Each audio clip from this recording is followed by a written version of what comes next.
January 31st, 2026, the Strait of Hormuz. Iran's Islamic Revolutionary Guard Corps announces a 2-day live-fire naval exercise beginning Sunday.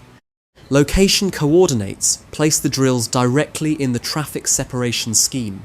That's the 2-lane shipping corridor where vessels transit in and out of the Persian Gulf.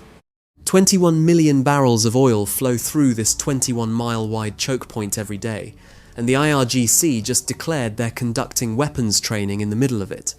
Here's what makes this extraordinary. The USS Abraham Lincoln Carrier Strike Group sits 100 miles away in the Gulf of Oman. President Trump deployed what he calls a massive armada to the region.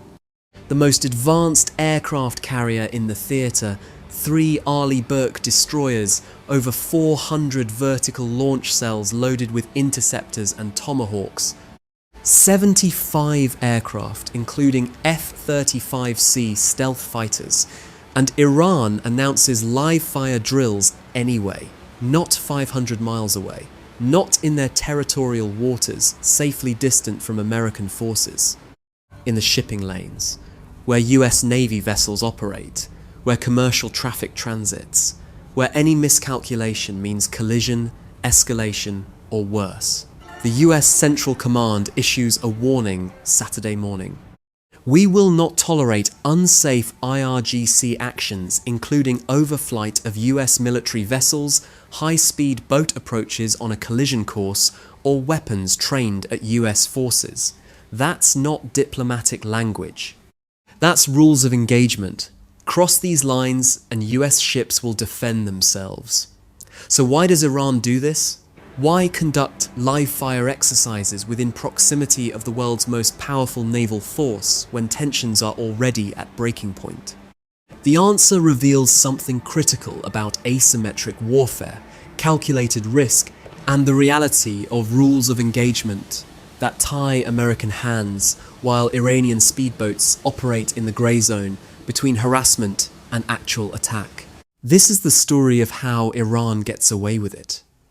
If you want to understand why superior military power doesn't always translate to operational freedom, type grey zone in the comments. Welcome to Navy Decoded. This is why Iran held live-fire drills near a US aircraft carrier and suffered 0 consequences. The IRGC operates over 1,000 speedboats. Some estimates put the number between 3,000 and 5,000 vessels. These aren't patrol boats in the traditional sense. These are Boghammer-class fast attack craft, 15 to 20 feet long, lightweight fiberglass hulls, powered by outboard engines capable of 70 knots. That's 130 kilometers per hour on water. Armed with 107mm rocket launchers, heavy machine guns, RPG-7 launchers. Some carry 200 pounds of explosives in the bow with a steel spike designed to penetrate ship hulls. These are the weapons of asymmetric naval warfare. The IRGC perfected this doctrine during the tanker war in the 1980s. Iran couldn't match conventional military forces. So the Revolutionary Guard developed different tactics. Swarm attacks using dozens of speedboats simultaneously, hide among islands and coral reefs, launch from concealed positions, strike oil tankers with RPGs, disappear before air power responds. April 1988. Operation Praying Mantis, the largest naval battle the US fought since World War II. The US sank 1 Iranian frigate, destroyed 1 gunboat, eliminated 3 speedboats and 2 oil platforms, 45 Iranian sailors dead on the frigate alone. The IRGC learned the lesson: mass swarm attacks are vulnerable to air power, so they adapted, dispersed, swarming from multiple directions, smaller groups, 20 boats instead of 40, coordinated timing from separate locations, hit fast, disengage before overwhelming firepower arrives. That's the doctrine they use today, And it works because of the rules American commanders operate under. January 7th, 2008. 5 IRGC speedboats harass 3 US Navy warships in the Strait of Hormuz: USS Hopper, USS Port Royal, USS Ingram. The Iranian boats make aggressive maneuvers. They cross directly in front of American bows at high speed. One boat closes to within 180 meters, that's 590 feet. The US Navy reports receiving a radio transmission. "I am coming at you. You will explode in a couple of minutes." One Iranian speedboat drops white boxes into the water ahead of the American ships. No one knows what's in the boxes. Could be explosives, could be nothing. The threat is ambiguous. That's intentional. American gun crews take positions. Mark 38 chain guns track the speedboats. Phalanx CIWS systems activate. The boats are seconds from being engaged. Then the Iranians turn away. They disengage. No shots fired. Iran later claims the incident was routine.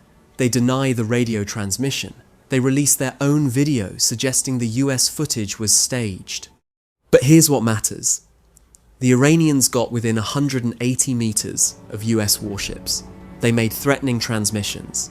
They dropped unknown objects in the water. And they sailed away untouched. Why? Because American rules of engagement require specific criteria before opening fire. Hostile intent must be clear. The threat must be imminent. There must be no other option to defend the ship. Iranian commanders understand these rules better than most American sailors. They know exactly how close they can get. They know what maneuvers constitute harassment versus attack. They operate in the space between aggressive posturing and actual assault. It's called grey zone warfare. Actions designed to achieve strategic objectives without crossing the threshold that justifies kinetic response. You can't shoot at a boat just because it's approaching at high speed. Rules of engagement exist to prevent mistakes, to ensure American forces don't kill innocent people because of misunderstandings. But those same rules create exploitable gaps. Windows where adversaries can operate aggressively, knowing American forces won't shoot first. April 2nd, 2021. The encounter gets more sophisticated. IRGC speedboats and a larger vessel called the Hearth 55 swarm 2 US Coast Guard cutters operating in the Persian Gulf. USCGC Monomoy and USCGC Wrangel. The Hearth 55 is a 180-foot twin-hull catamaran the IRGC uses to coordinate swarm attacks. It closes aggressively on the Monomoy's bow. The American cutter has to maneuver to avoid collision. The ship's horn sounds 5 short blasts. That's the international maritime signal for danger.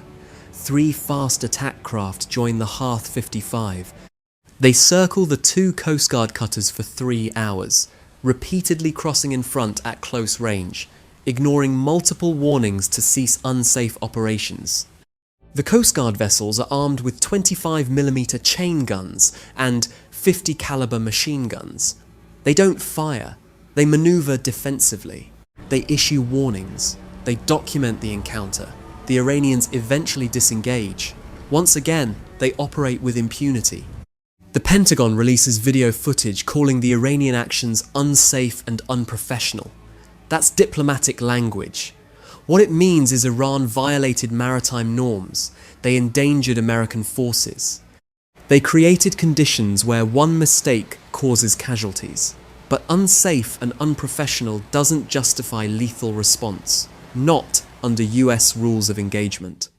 So Iran continues the behaviour because the cost is zero and the benefit is significant. Every time IRGC boats swarm American vessels and sail away untouched, it sends a message. US military superiority doesn't guarantee operational freedom.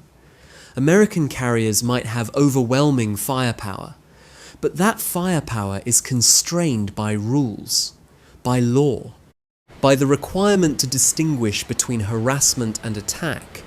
Iran exploits that constraint.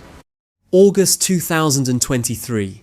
IRGC speedboats approach the USS Thomas Hudner, an Arleigh Burke destroyer operating near the Strait of Hormuz.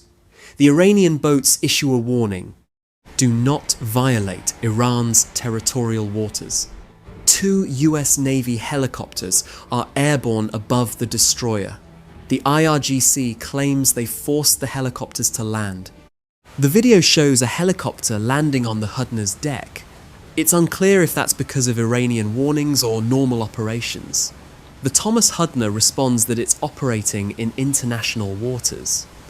Iran has no authority to dictate American movements outside territorial limits. The helicopters land.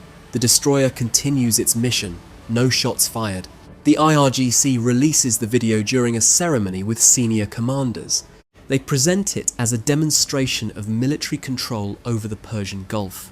Rear Admiral Alireza Tangsiri boasts that Iranian forces compelled a US warship to obey their orders. It's propaganda.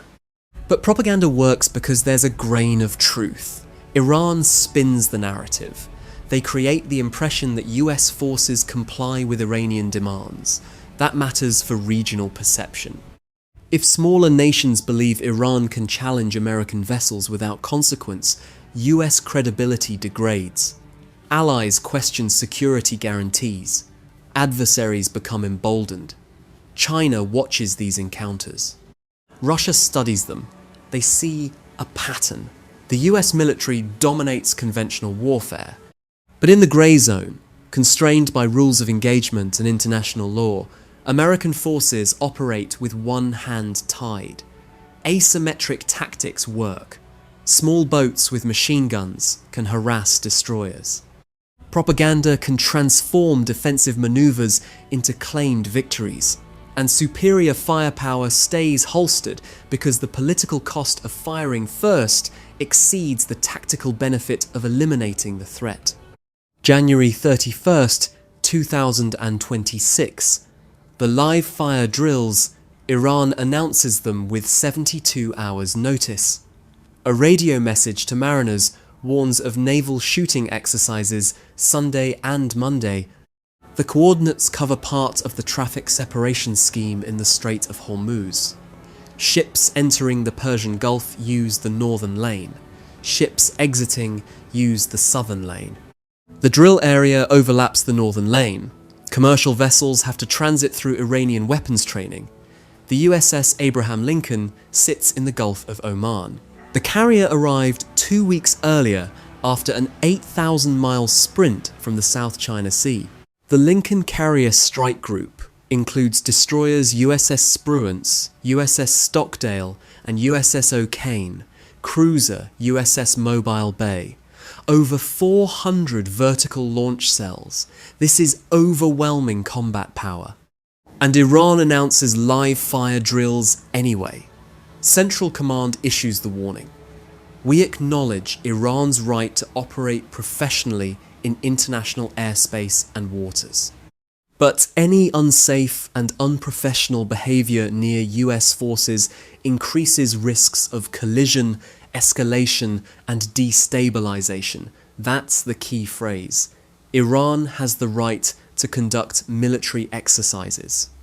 International law permits it. Even in a vital shipping corridor, even with American forces nearby, as long as they operate professionally. The problem is defining professional. Does firing weapons in a commercial shipping lane meet that standard? Does conducting drills when a US carrier strike group operates 100 miles away constitute safe behaviour? Iran argues yes.